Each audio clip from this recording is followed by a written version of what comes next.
Hi, everyone. I am Dr. Sarah Bennis. I am an associate clinical professor at Merrimack College, and I'm going to be presenting about mental health the skills-based way. And I just want to thank everyone, North Dakota SHAPE, for the opportunity to be here presenting to all of you about both skills-based health ed and mental health, which are two things that are so important right now, especially, and things that are really near and dear to my heart. So I'm really excited to be here presenting to you, well, virtually, and hope that you find this presentation helpful. I'd like to begin this presentation with a land acknowledgement.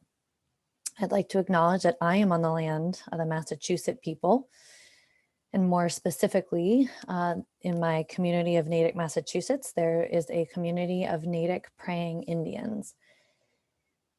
I invite you to take a moment to reflect on the people whose land that you are currently on.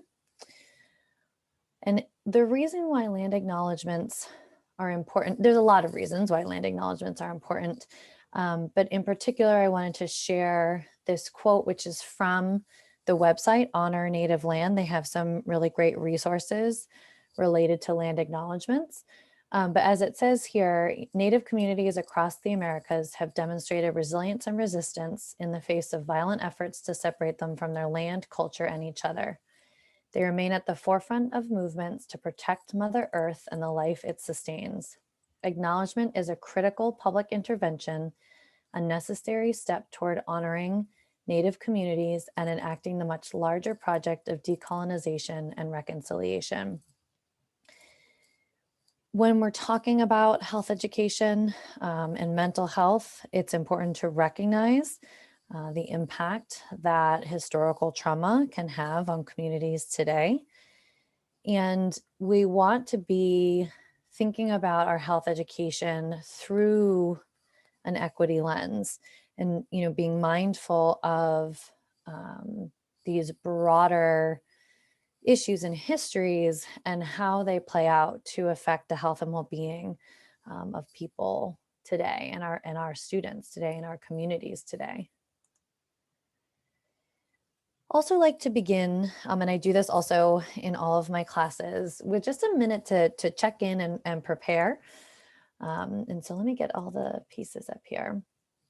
So you may have been at a bunch of other presentations today. This might be something that you're just watching on your own. This might be your first one of the day, but either way, it's good to take a moment to just check in with yourself. Like, what do you need to be ready to listen to this presentation for the next, hour-ish? So maybe you take a moment to focus on your breathing and get a little bit centered. Perhaps you need to remove some distractions from your space to really be able to focus on this presentation. And maybe you need to get up and move your body a little bit before you really sit here to watch, or, maybe you're able to watch while moving, but just take a minute, check in with yourself, get ready, and then we will get going. This also connects to mental health, because one of the things that we can do as educators, and one of the reasons why I integrate, things similar to this in my classes, is it's good to just have some time to check in with yourself. Like, how am I doing right now, right? That's part of sort of building our skills. And then being able to know different strategies that I can use in order to, take care of myself and do what I need, right? So in here, we have some different ones, right? So we maybe have a little bit more of that centering with the focus on the breathing, maybe a little bit more mindfulness. We have, more sort of self-management, getting rid of distractions. And then we have, that kind of physical activity and movement, right? So there's sort of three different pieces that we've, used right here to help you. And we can use this with our students to help them, develop these skills to both recognize how they're feeling, and then what are some strategies that I can do in order to prepare myself for whatever I need to be doing. So just, want to also point out the connection to our topic for the day. So what are we going to be talking about over the next hour-ish? So we'll talk about risk and protective factors for mental health. We'll discuss skills from the National Health Education Standards that address those risk and protective factors and other topics related to mental health, with the hope that, we want you to be able to utilize skills-based activities in your classroom related to the topic of mental health. And when I say we, I know this is just me here, but my colleague Holly Alperin who is also doing a presentation. We do all of this work together. So sometimes I might say we, sometimes I might say I, but just so you know, that really this is, a collaborative effort that she and I do a lot of work on together, as some of you might know. So these are our goals. So we'll see how we do. Wanted to begin by thinking about this concept of mental health literacy. So there's so many things that we can think about and talk about, and there are lots of different, things that people, mean when they talk about mental health. And so just kind of getting us all on the same page, at least for the purposes of this presentation, I thought it could be helpful to focus on this idea of mental health literacy specifically. So there are many components of mental health literacy, and some of you might be familiar with the concept of health literacy. So this is taking that idea of health literacy, but applying it specifically to the aspect of mental health. So all of these pieces related to the components of mental health literacy are coming from the website that you see in the corner that I definitely encourage you to check out, Emerging Minds. This idea of mental health literacy came out of Australia. And also, some of you might be familiar with mental health first aid. I'm actually a trainer in that program, and that also came from Australia. So they've really been doing work in this space. So some of the components of mental health literacy are the ability to recognize mental health problems. I do want to pause here and acknowledge that another piece of mental health that's really important for us to be thinking about is language. And so you'll see different use of language, different ways. So, mental health problems, mental health illness, mental health disorders, they're often used interchangeably. And one of the things that I think is important is that we want to think about the nuance in those words, right, and understand sort of the implications of what people think about when we use this language, and also recognize this idea of a mental health challenge. That's something that comes out of the mental health first aid stuff, where they talk about mental health challenges as something that everybody experiences mental health challenges at some point, and that's not the same as a diagnosable mental illness or a diagnosable mental health disorder. And so one of the things that I think is important to remember is both language and how we think about language and how we use language, the impact of language when it relates to mental health, and also that there is a distinction between experiencing challenges to our mental health and having a diagnosable mental illness. And part of what I think we need to do when we're working with our young people is help normalize the experience of mental health challenges, support strategies that can help us when we're experiencing those, and then recognizing when I think this is what they're getting at here, is recognizing when it's more than a challenge that is typical to our experience as a human, and that maybe we need more help because we are showing signs and symptoms of a potential diagnosable mental illness or mental health crisis. So I wanted to recognize that as we dive in from the beginning. Other components of mental health literacy include knowledge and beliefs about risk factors and causes, and knowledge about self-help interventions. So like we're talking about, right? Like what are ways that I can help myself when I'm experiencing a mental health challenge? What are some things that I can do if I need to get, more help? And then also making sure that we're thinking about and talking about recovery. So with a diagnosable or diagnosed mental illness, what are the things that I can do for self-help? Understanding that recovery is possible are also important pieces here. So additional components, knowledge and beliefs about professional help available. We have to really think about, especially for our young people, right? There's knowing, but then there's, what are my personal beliefs about it? What are my family cultural beliefs about it? And, understanding the different options that are available and, what might be right in different situations. Attitudes that assist with recognition and appropriate help seeking, which would include thinking about barriers that exist and helping young people overcome those barriers, and the knowledge about how to seek appropriate mental health information. So maybe already you're seeing some connections to the National Health Education Standards, right? So accessing valid and reliable information. There's a performance indicator around being able to demonstrate asking for help. So already we're maybe seeing some connections to the importance of skills. And so even though these are written in such a way that it lends itself a little bit more to like that knowledge piece, the reality is when we have to go out and actually apply our mental health literacy, we're going to need skills in order to be able to do that. So that kind of gives us our framework for mental health literacy and like some of the key ideas that we want to think about when we're thinking about our mental health unit. So, one of the pieces, and we'll talk about this again a little bit later, but one of the pieces of a skills-based approach, uh, and it's also reflected in the characteristics of effective health curricula from the CDC, is a narrow focus on information that is relevant and usable to students.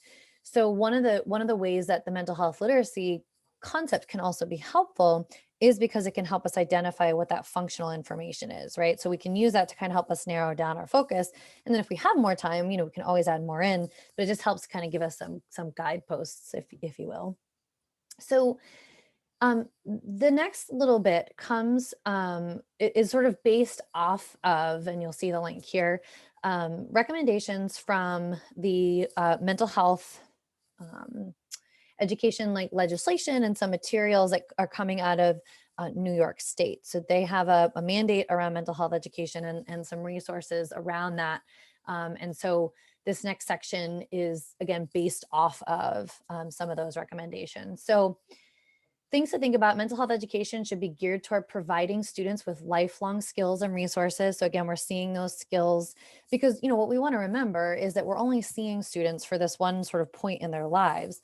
And one of the real benefits to a focus on skills is that those skills are applicable for a lifetime, right? So they might look different and they're going to be applied differently, but we can use them for a lifetime. And so we really want to help them build those skills, that will help them wherever they are. So like a quick example here is when you're talking about locating community resources, instead of just giving students the resources to, look at like a list of resources, having them find those resources. So then they have the skills to be able to find resources wherever else they are, right? Instead of just being sort of given to them and that they don't really have to do any of that work. So things like that we want to think about.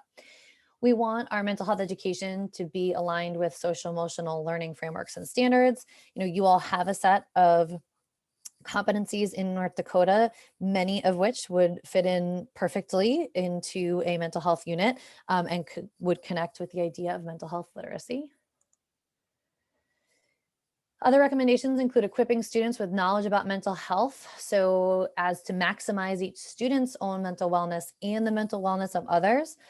So, again, thinking about both how I can help myself, but also how I can help people around me, people in my community, and really helping students see this broader connection of health education to not just be about their own personal wellness, but to really, have those connections and see the importance of, supporting community well-being and how, also I think by taking care of ourselves, that leads to broader change, right? And if I'm taking care of myself, and then there are ripple effects to that as well. We also want to instill an awareness of when and how to access treatment or other services as needed. So that connects back to what we talked about in our components of mental health literacy.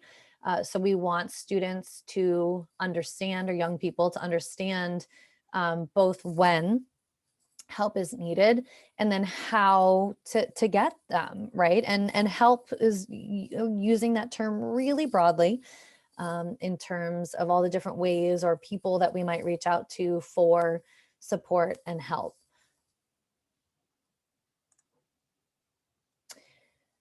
So that gives us a frame for mental health, right? So some things for us to kind of think about, gives us some kind of direction, as we're thinking about this term, because again, it can mean so many different things to so many different people. And I also really want to encourage folks, one thing that wasn't explicitly in here, but ties back to what I was saying at the beginning, is that as we do this work, to really be mindful of, using, culturally responsive approaches, culturally sustaining approaches, where we are being intentional about the ways that we're talking about mental health, that we are acknowledging that there are different ways of understanding health and well-being. There are different ways of understanding the relationship between, body, mind, brain.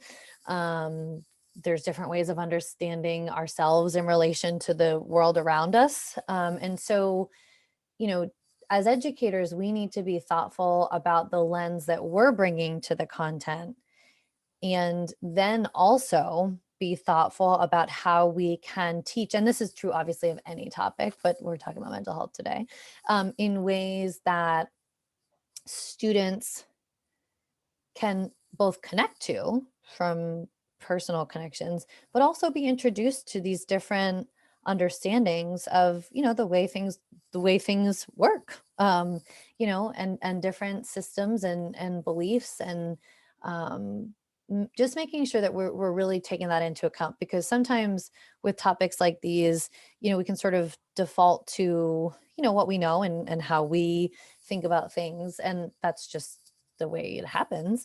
And so we need to be really thoughtful, in our work, to make sure that we are being inclusive, and we're thinking about, whose voices we're bringing in, what are the different ways that we can make sure that we are, really connecting to a broad range of understanding, around mental health, and some of the strategies it might use, like who to go to for help, and also understanding some of the potential barriers that can exist, in different ways, um, and for a lot of different reasons.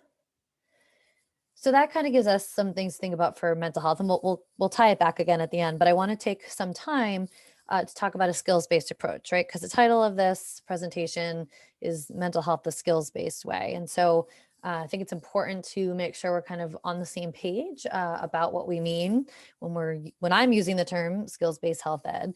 And I want to also, keep in mind, that this is like a super quick overview of skills-based health ed, where I could talk forever, about this. So just know that, this is just kind of a little drop in the bucket, and invite you to check out Holly's presentation for more information. And for sure, like, you can always reach out, for anything, that you need after this, like, really quick intro, as we talk about it as it relates to, mental health. So what even is skills-based health ed? So we've revised our definition, a little bit based on what we've used before. So skills-based health ed is planned, sequential, comprehensive, and relevant set of learning experiences implemented through socio-ecological and sociocultural perspectives and participatory methods in order to support the development of skills, attitudes, and functional knowledge needed to maintain, enhance, or promote health and well-being of self and others across multiple dimensions of wellness. So there is a lot here. We'll dive into some key pieces, but I did want to just point out, a couple highlights here. One is that idea of the socioecological and sociocultural perspectives that ties back to what we're talking about with equity, ties back to what we're talking about with culture, and really, it's important to see health education within the broader context of the environment, society, world. There's this really interesting pie chart that Holly and I have used sometimes. And it shows that basically like 30% of our health and well-being is a result of our health behaviors. The rest of it, has to do with medical care and societal characteristics and social determinants of health. And so, we have to be teaching health education in a way that is reflective, of the reality that it's not only about the behaviors that you engage in. It's related to all these other pieces. And also the behaviors that you do engage in are also a result of those other kind of 70%.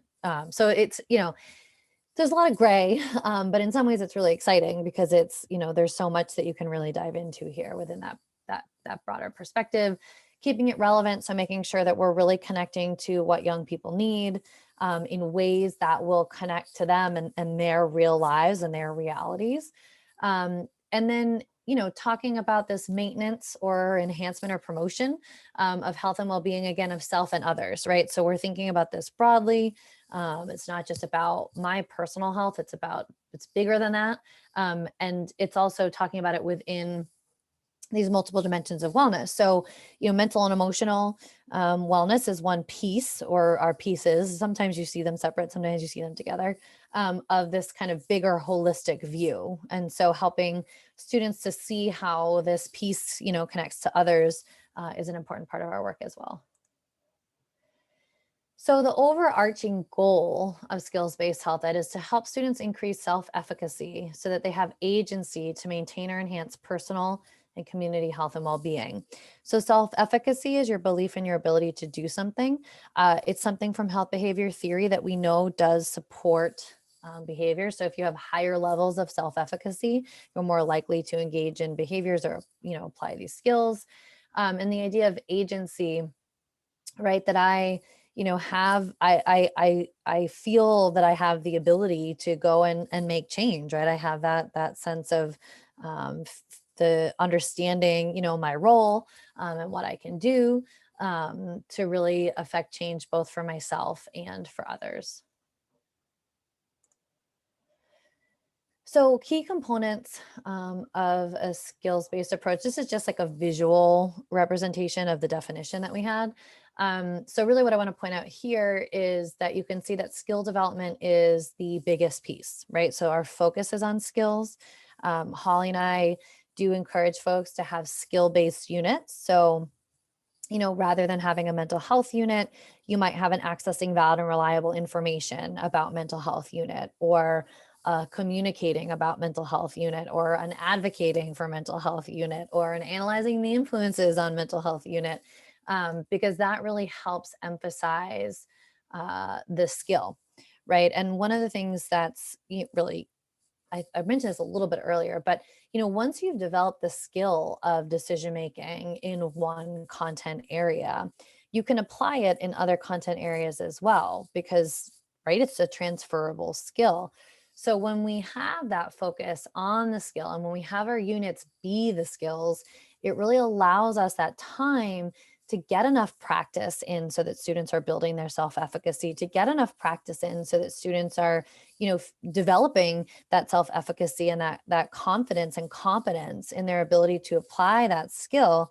And then they'll be able to use those same pieces, the same skill, in a different situation. So not only does it help with transfer, and it's going to ultimately help with them being able to apply the skill across multiple different topic areas, which is how we have to do it in our lives, right? I mean, we kind of have to teach health education, and in some ways we sort of have to make these, different, we have to sort of put these things into these categories. But the reality is, in real life, it's like I was saying before, it's gray. I mean, my mental health is affecting my physical health, is affecting my social health, right? And so it's not quite as separate as we sometimes have to teach it in our health education classes, in the same way that, our decision making is often followed by communication. And so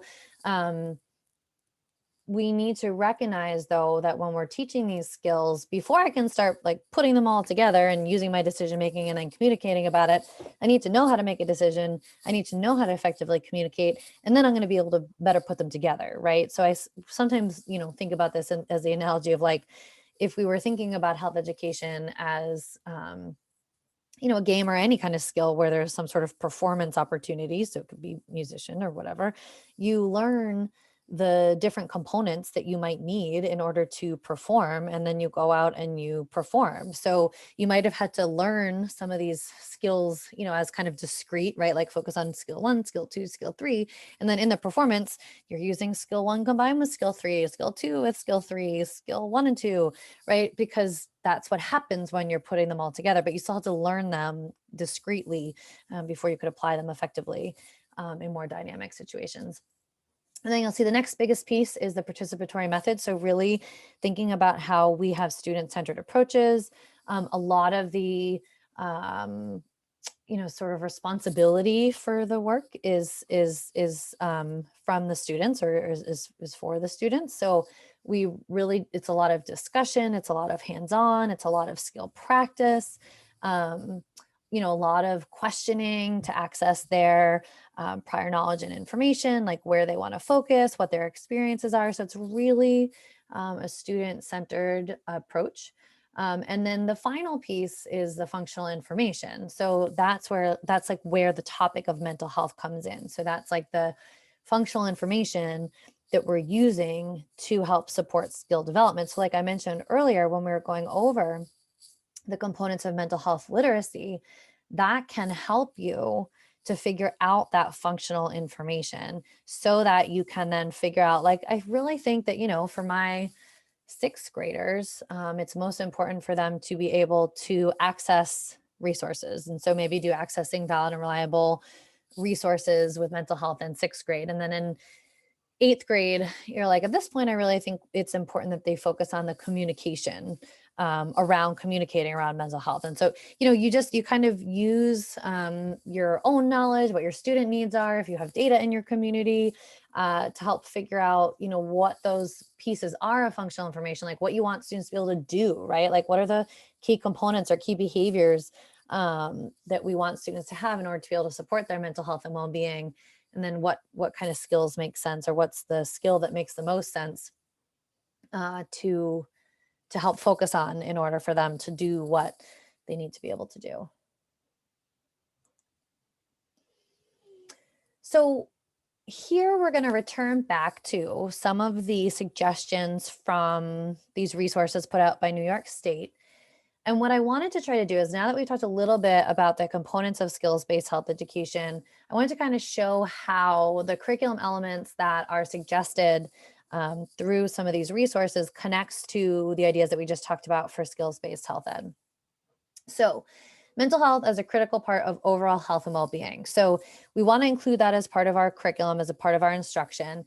That would fall really under the functional information part, right? So understanding and student being able to describe that mental health is a critical part of overall health and well-being, that's really functional information. It could also fall under standard 1. So one thing to point out here is that when you look at the National Health Education Standards, there are 8 standards. So standard 1 is that core concepts. That's like really where the functional knowledge kind of fits in, functional information. And then the others are all skill-based. So, sometimes functional information can also align with standard 1. It doesn't always, but here would be a good example of one that's kind of that functional information also aligned with standard 1. Another recommended curriculum element is the concept of wellness, including self-care and personal responsibility for one's own mental health and wellness. So that could be connected to self-management. That's that SM. So standard 7, right? So this idea of practicing, health behaviors that support health, avoiding risky behaviors, and the idea of individual responsibility. Just also like to point out here, actually, hold on, I think it's on my next slide. It is on the next slide. Sometimes I talk over myself, but I remember that time. So there's that piece, right? Understanding that there is some, individual responsibility that we have related to this, we have to also discuss environmental factors that can impact mental health and well-being, because, our ability to self-manage, as I pointed out before, is going to be constrained by the choices that we have and the opportunities that we have, and that's controlled by more environmental factors. So things like racism, discrimination, access to care, health insurance. I mean, we could go on and on and on, but it's important that we help students understand that it's like what I said before, we can, our ability to self-manage is constrained by the parameters that we have around us, right? So it's going to be more difficult for me to get help when I need to if the nearest place for help is 2 hours away and there's no public transportation for me to be able to get there. It is going to be more difficult for me to get help for my mental health if there aren't providers in the area who are, culturally responsive or who are able to meaningfully support my identities and, the cultural beliefs that I hold. In addition to, of course, if young people are experiencing racism in the healthcare system, that's going to be potentially problematic as well as what we're understanding.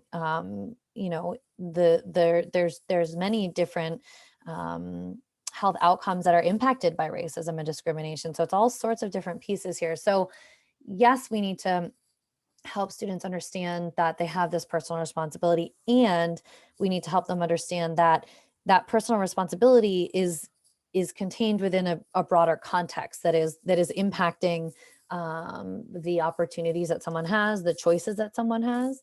And so it's not just about taking that personal responsibility, it's that within this broader context. So this curriculum element could connect to functional information. It could connect to analyzing influences.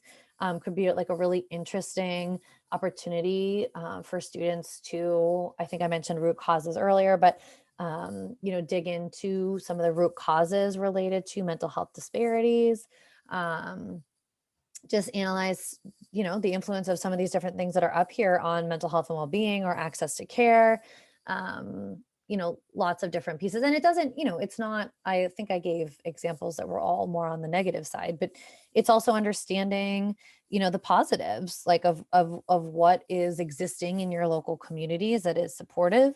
But it's also, recognizing the challenges and thinking about, if we go back to that definition of supporting, the health and well-being of self and others, then I have to understand this bigger picture. And I have to understand that what I maybe have access to is not the same as what other people have access to. And that's part of what we need to understand in our health education courses.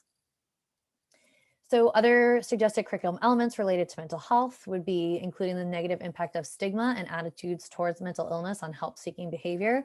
That could be connected to functional information, analyzing influences again, advocacy, right? So students could do advocacy related to ending the stigma or addressing the stigma, how to overcome some of the barriers that might be occurring as a result of stigma, advocating for help seeking, sort of really pushing back against some of these, some of the stigma and attitudes that might make it more difficult for someone to get help.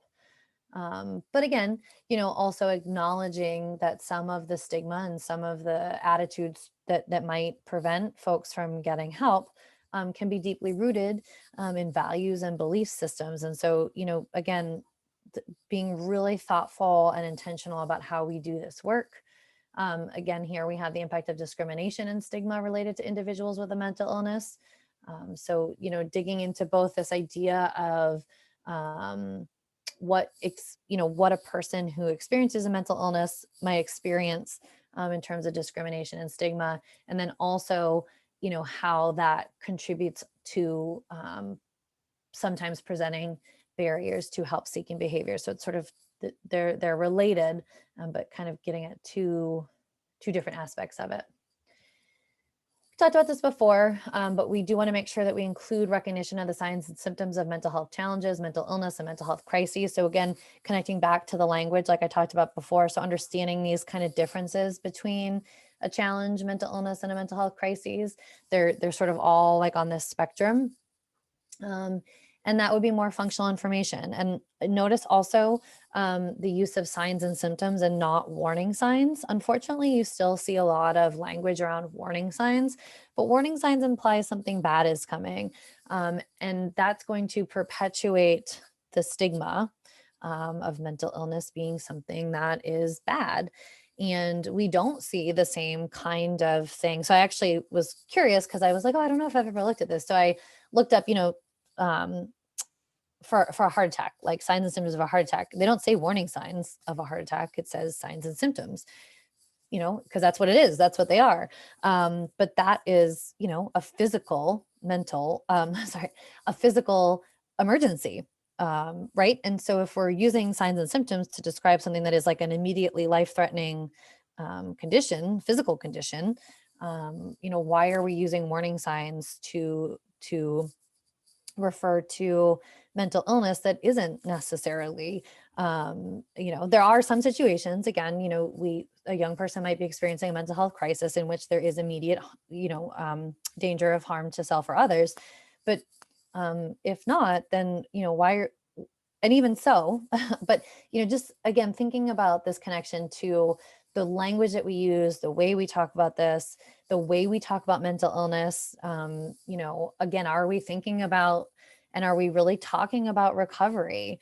And just all these different pieces. I mean, this is so hard because like I could, again, talk for so long about all these topics and I'm trying to like throw all sorts of stuff at you. So I'm sorry that this is kind of like a lot of different things to consider, but there's just really so much to dig into. And I really hope that I'm leaving you with some things to think about, as you go and cover this really critical topic with your young people so that we are ourselves as educators doing the work of, in our role modeling of how we reduce stigma and our role modeling of how we talk about these issues in the language that we use is really important. So other curriculum elements would include skill building and self-efficacy for help-seeking behaviors. That could fall under multiple skills. I've given a lot of different examples. So again, we're really focusing on providing opportunities for lots of skill practice. So I think I kind of got at this, but I'm not sure I explicitly said it, that in a skills-based approach, most of our time is spent on skill practice. So we're setting up opportunities for students to use the skill that is our focus, to use it and to develop the skills. And we're giving feedback to support their skill development. So we want to specifically do that around, again, around like multiple different aspects of mental health, but in particular help seeking, because we know that help seeking behavior is such a critical part of being able to support mental health and well-being. And it's often one that is a barrier. Mention this, but just again, concept of recovery and experiencing well-being when diagnosed with a mental illness. Understanding that some people may experience episodes of different mental illnesses and recover and not be diagnosed again. Similarly, that people who are living with mental illness for a lifetime also experience recovery and well-being. We also want to include the implications of some of the risk factors, protective factors, and resiliency on wellness, mental health, and recovery. Again, you could see here, like this could fit in functional information. We could analyze influences. It could be advocacy. It could be communication. It could be decision-making. So all sorts of different pieces that we could consider there. So that, hopefully we're leaving that section with lots of ideas for what we might want to focus on in our curriculum. And again, some of that was based off of some of the recommendations from New York State, who's been, they've been doing work in this area. And that connection to skills, right? And the skills-based approach and how these curriculum elements fit in that graphic that we looked at with the skill development, the functional information, and the participatory methods. So I just wanted to spend a few minutes pointing out some of the risk and protective factors related to mental health, because again, this is building off that one that we just looked at, right? With having these be part of your curriculum elements. And I also want to point out here too, like how we see again connections to skills. So for example, some of the risk factors At the individual level, so now we're also talking about the socioecological model, include low self-esteem, difficulties in communicating, substance use, and difficulty handling stress. So we can already probably picture ways that we could address some of this in our health education class. So we could support students in their stress management and coping techniques. We can support the development of effective communication skills in our health education program. We can help students make decisions that don't involve substance use in our health education program. In terms of risk factors at the social level, students may experience loneliness. We can help foster connectedness, communication to support others. Difficulties at school, we can support help-seeking behaviors.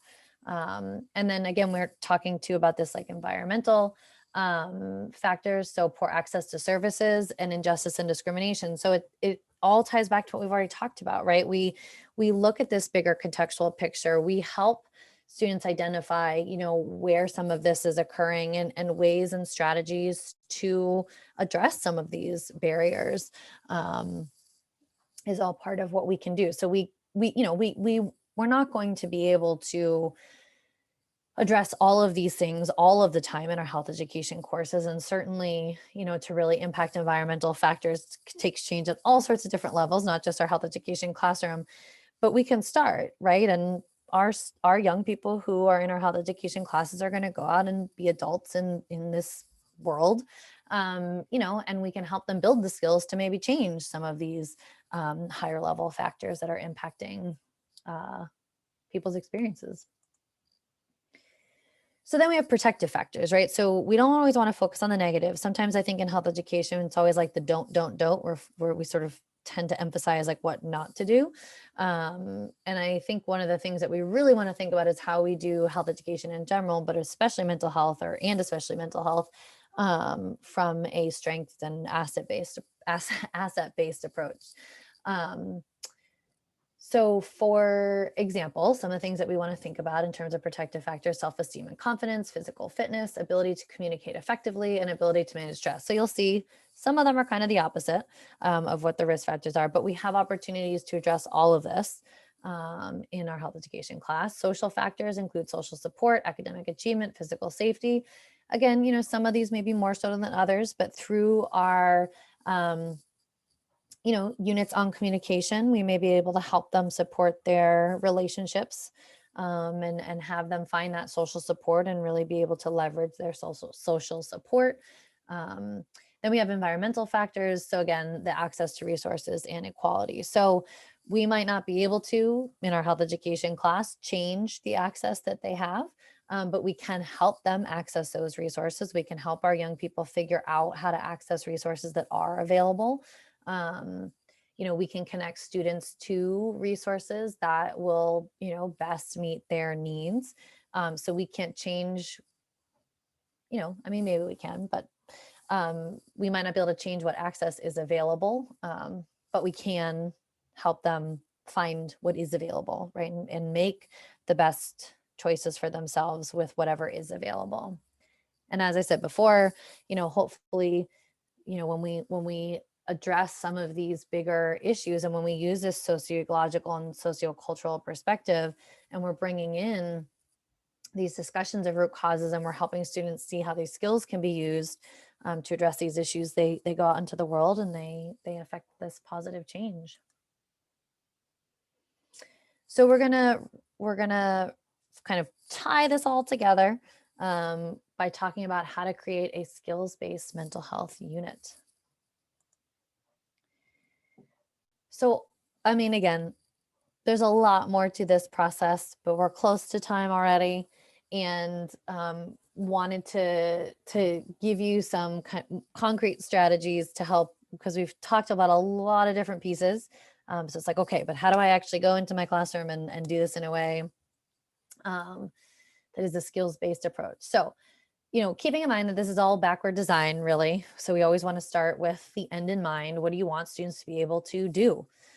And that you might use some of what we talked about in terms of the mental health literacy component, some of those curriculum elements, some of the, general recommendations for what should be included in mental health education, and really think about what do you want your students to be able to do related to this topic of mental health. And then once you've thought about that, choose a skill from the National Health Education Standards that best aligns with the target behavior or behavior. So again, we could have a whole conversation about how you can do this topic with any of the skills. I gave you examples, as we were talking through this, of pretty much how health education or mental health could align with every different skill. I think the only one maybe we didn't cover explicitly was goal setting, but for sure, goal setting could absolutely be included. We could have students, try different coping strategies and set a goal.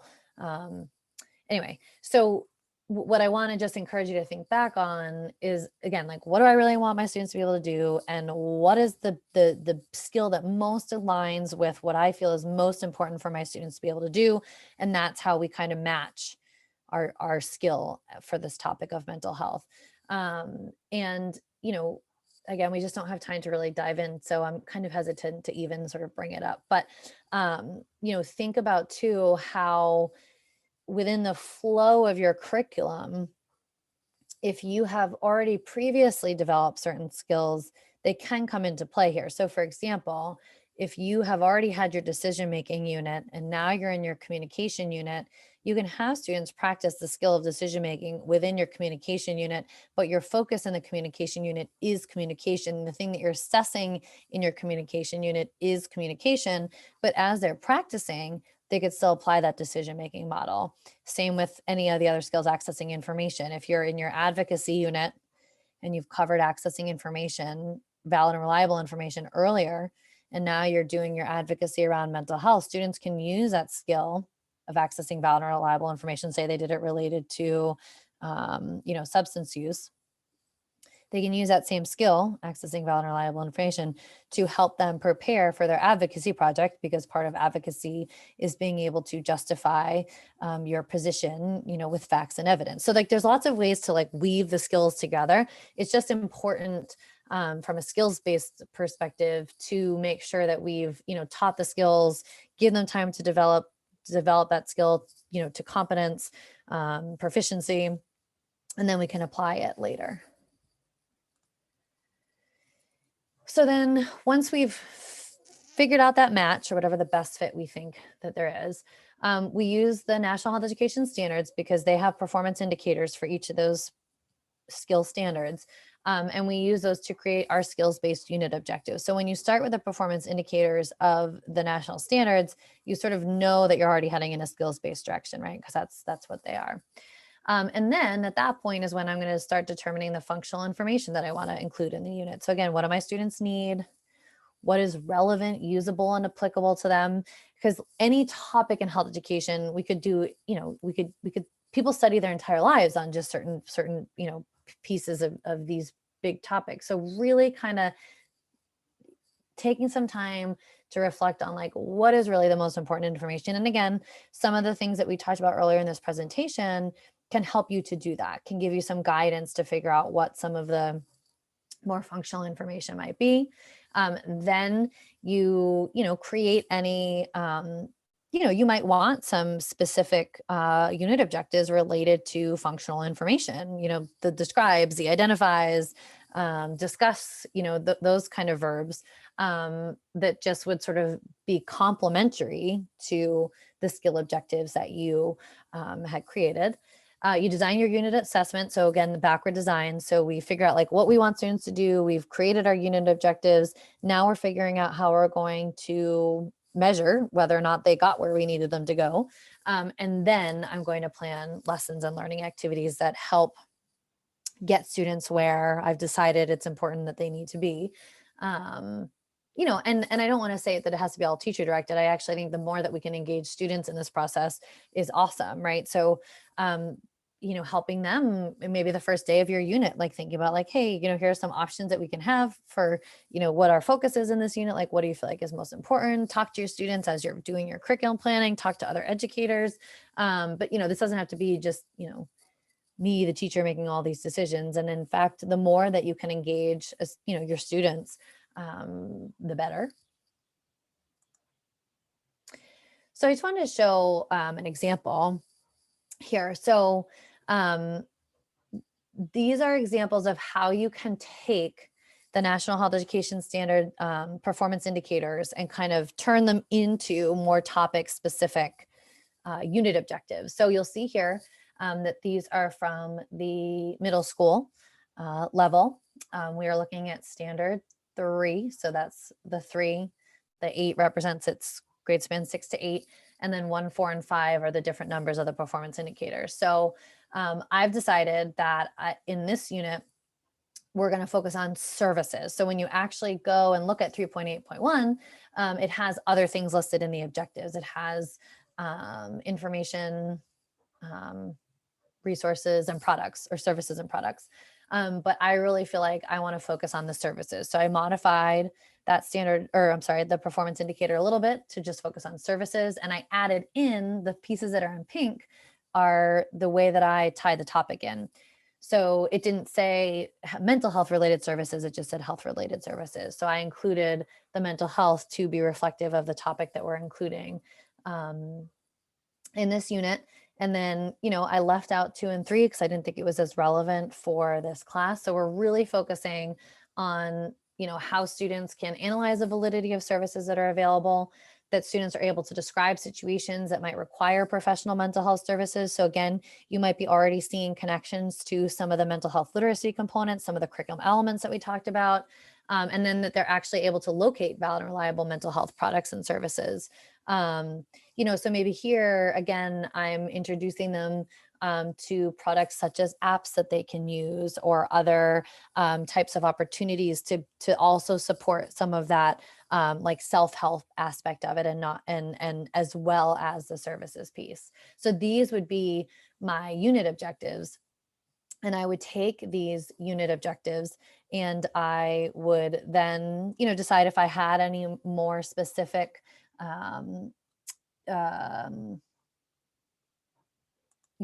things that I wanted to think about in terms of functional information. Wait, let me go to my next slide. So I've decided here that I feel like, related to those skill objectives that I just highlighted, that I think what's most important to include is some functional information related to stigma and barriers to help seeking. Because again, if we go back, right, these are really focused on that help seeking, right? Like I'm figuring out how to see and locate and determine, right, like what resources I should go to. So I'm going to talk about the stigma and barriers to help seeking, signs and symptoms that indicate help might be needed, right? So again, tying back to our framework from earlier, and then also being able to identify school and community resources, right? So if we go back again, I'm sorry to keep switching. I need to be able to identify them before I can locate them, right? And so thinking about those kind of pieces of that skill. So like, what needs to happen in order for someone to be able to go and do this? Like, I need to have some idea of what they are before I can just go find them and access them. So those would be my functional information kind of components.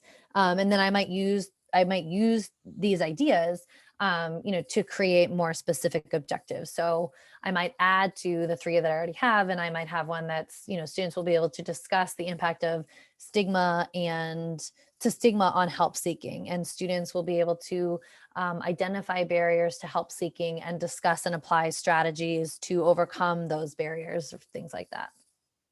And those would be part of my unit objectives. So then I'm going to create my assessment.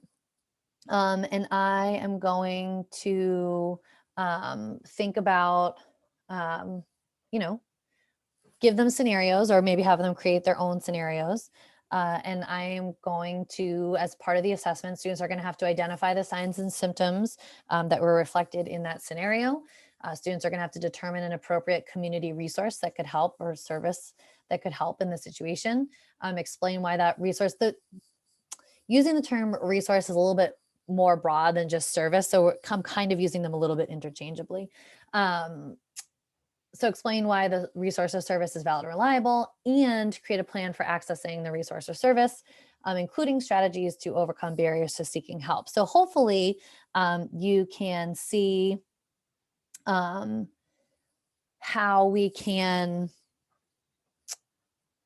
tie the skill, right? This is ultimately a really skill-focused, performance-based assessment with that functional knowledge piece, right? So they're really integrating both in this example assessment. All right, so now we've covered a lot. This is really, I mentioned at the beginning, I think I used the analogy of like a drop in the bucket. So we covered a lot of big ideas in a very short amount of time. And of course, a lot of this was, well, really all of it was you listening to me. And so I think it's important to take a minute or moment to pause and reflect. What are some questions that you have right now? What's next for you? What next? What are you going to do next? So, what's something that you want to look further into? What are some next steps that you can take? Who's someone that you can connect with to help you in this work? But just take a moment, and I hope that you will have some time after to, really process a lot of what we covered here and think about how you can use all these different pieces to support your students. And also, hopefully you'll see lots of ways that what we talked about here is also transferable into other units that you might be teaching. So these ideas of, the culturally responsive and culturally sustaining approaches, how we meaningfully integrate, culture and identity into our work, how we determine functional information, and like all these different pieces that we talked about, can apply to other areas as well. So we focus on mental health because it's always been so important, but it's particularly important right now. It's especially important for us to really focus on that skill development to really help students to be able to develop the skills that they need to be able to support self and others. But a lot of this is transferable as well. So with that, thank you so much for your attention this time. And again, I'm sorry that I maybe sort of overloaded you with a lot of different things to think about, but really tried to make this useful for you, to give you a lot of things to think about. This is my contact information. So email, Twitter, you can check out our blog and different ways to get in touch with both myself and or Holly. So thank you so much again for the opportunity to speak with all of you today. I wanted to end just acknowledging some of the references in particular that were used in this presentation. The links were also included, I think, in many of the slides. But really just much gratitude for you for being here, listening to this presentation. And please, don't hesitate to reach out if I can support your work in any way. And thank you again to North Dakota SHAPE for having me present at your conference. And I hope you have a great time with the rest of your sessions. Be well.